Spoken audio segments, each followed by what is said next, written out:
Hi friends, ಹೇಗಿದ್ದೀರಾ? ಈ ಸಲದ ಬಿಗ್ ಬಾಸ್ ಸೀಸನ್ ಪ್ರತಿ ವಾರವೂ ಸಹ ಒಂದೊಂದು ವಿವಾದ ಹಾಗೂ ಸುದ್ದಿಗೆ ಸಾಕ್ಷಿಯಾಗುತ್ತಿದೆ. ಖಿನ್ನತೆಯಿಂದಾಗಿ ಪ್ರತಾಪ್ ಬಿಗ್ ಬಾಸ್ನ ಮನೆಯೊಳಗೆ ಆತ್ಮಹತ್ಯೆಗೆ ಪ್ರಯತ್ನಪಟ್ಟು ಆಸ್ಪತ್ರೆಗೆ ದಾಖಲಾಗಿದ್ದಾನೆ ಎಂಬ ವಿಚಾರ ನಿನ್ನೆಯಿಂದ ಸೋಷಿಯಲ್ ಮೀಡಿಯಾದಲ್ಲಿ ವೈರಲ್ ಆಗಿತ್ತು. ಈ ಒಂದು ವಿಷಯವಾಗಿ ಕುಂಬಳಗೂಡು ಪೊಲೀಸ್ ಸಿಬ್ಬಂದಿ ಬಿಗ್ ಬಾಸ್ ಮನೆಯೊಳಗೆ ಪ್ರವೇಶ ಮಾಡಿ ಈ ಒಂದು ಸುದ್ದಿ ನಿಜನ ಸುಳ್ಳ ಎಂದು ಪರಿಶೀಲನೆ ಮಾಡೋದಕ್ಕೆ ತೆರಳಿತು. ಬಿಗ್ ಬಾಸ್ನ ಸ್ಪರ್ಧಿಯಾದ ಪ್ರತಾಪ್ ನಿಜಕ್ಕೂ ಆತ್ಮಹತ್ಯೆಗೆ ಪ್ರಯತ್ನಪಟ್ಟನ, ಇಲ್ಲ ಖಿನ್ನತೆಯಿಂದ ಬಳಲುತ್ತಿದ್ದಾನ? ಇದಕ್ಕೆ ಏನು ಕಾರಣ? ಇದರ ಬಗ್ಗೆ ವೈದ್ಯರು ಹೇಳಿದ್ದೇನು? ಬನ್ನಿ ನೋಡೋಣ ವೀಕ್ಷಕರೇ. ಪ್ರತಾಪ್ ಆಸ್ಪತ್ರೆಗೆ ದಾಖಲಾಗಿದ್ದೇನೋ ನಿಜ, ಆದರೆ ಯಾವುದೇ ಆತ್ಮಹತ್ಯೆಗೆ ಪ್ರಯತ್ನಪಟ್ಟಿಲ್ಲ. ಆತ ಅನಾರೋಗ್ಯದಿಂದ ಇದ್ದ.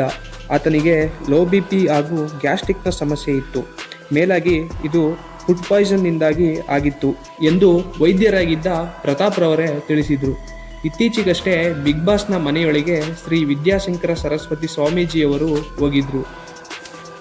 ಇವರು ಮನೆಯ ಎಲ್ಲ ಸದಸ್ಯರನ್ನ ಕೂರಿಸಿಕೊಂಡು ಅವರ ಬದುಕಿನ ಏರಿಳಿತದ ಬಗ್ಗೆ ಹೇಳುತ್ತಾ ಅವರಿಗೆ ಮುಂದೆ ಆಗುವ ಒಳಿತು ಹಾಗೂ ಕೆಡುಕುಗಳ ಬಗ್ಗೆ ಹೇಳಿದರು.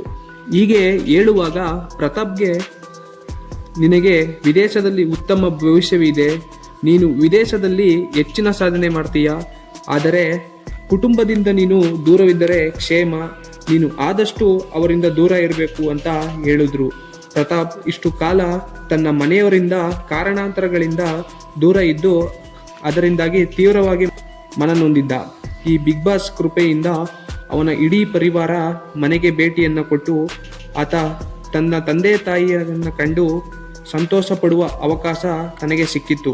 ಆದರೆ ಇನ್ನೊಂದು ಕಡೆ ಆತ 3 ವರ್ಷದಿಂದ ತನ್ನ ಮನೆಯವರ ಜೊತೆ ಮಾತನಾಡುತ್ತಿರಲಿಲ್ಲವಂತೆ. ಬಿಗ್ ಬಾಸ್ ಮನೆಯಲ್ಲಿ ವಾರಕ್ಕೆ ಬೇಕಾಗುವಷ್ಟು ರೇಷನ್ ಇದ್ರೂ ಸಹ ಪ್ರತಾಪ್ ಊಟ ಮಾಡದ ಕಾರಣ ಹೀಗಾಗಿದ್ದಾನೆ. ಅಂದರೆ ಅವನು ಬೇಕು ಅಂತಾನೆ ಊಟವನ್ನು ಮಾಡಿಲ್ಲ. ಅದಕ್ಕೆ ಕಾರಣ ಅವನಲ್ಲಿದ್ದ ಚಿಂತೆ ಹಾಗೂ ದುಃಖ ಅಂತಾನೆ ಹೇಳಬಹುದು.